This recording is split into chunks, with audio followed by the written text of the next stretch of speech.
Ai kambe, manyanga panepe ai kambe. Jarpunga techa, ai kambe. Jalunga yamya, ai kambe. Ogulo chato Ai kambe, gurube chato ai kambe.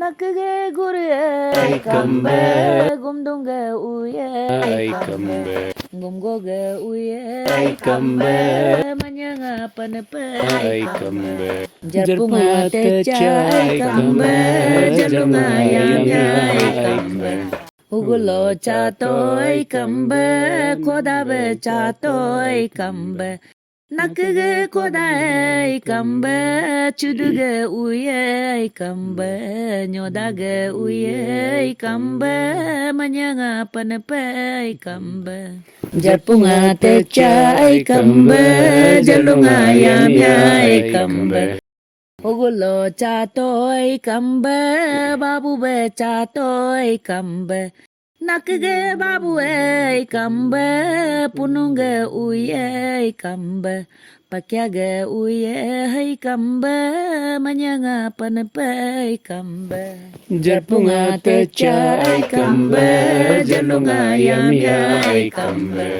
Ogulo chatoy kambe mangtube chatoy kambe nakge mangtube kambe panyoge uye kambe pakyage uye kambe manyanga panepe kambe Jarpunga techa, ai kambe. Jalunga yamya, ai kambe. Ogulo chatoy kambe nakabe chatoy kambe nakge nakai kambe kachinge uye kambe yulenge uye kambe kapoge uye kambe yujage uye kambe manyanga panepe kambe jarpunga techa ai kambe jalunga yamya ai kambe Ugulo chatoy kambe nyosibe chatoy kambe nakge nyosie kambe nungsenge uye kambe nungtamge uye kambe manyanga panepe kambe Jarpunga techa, ai kambe. Jalunga yamya, ai kambe. Ogulo chatoy kambe nyodeng be chatoy kambe nakge nyodeng kambe changtumge uye kambe butege uye kambe manyanga panepe kambe Jarpunga techa, ai kambe. Jalunga yamya, ai kambe.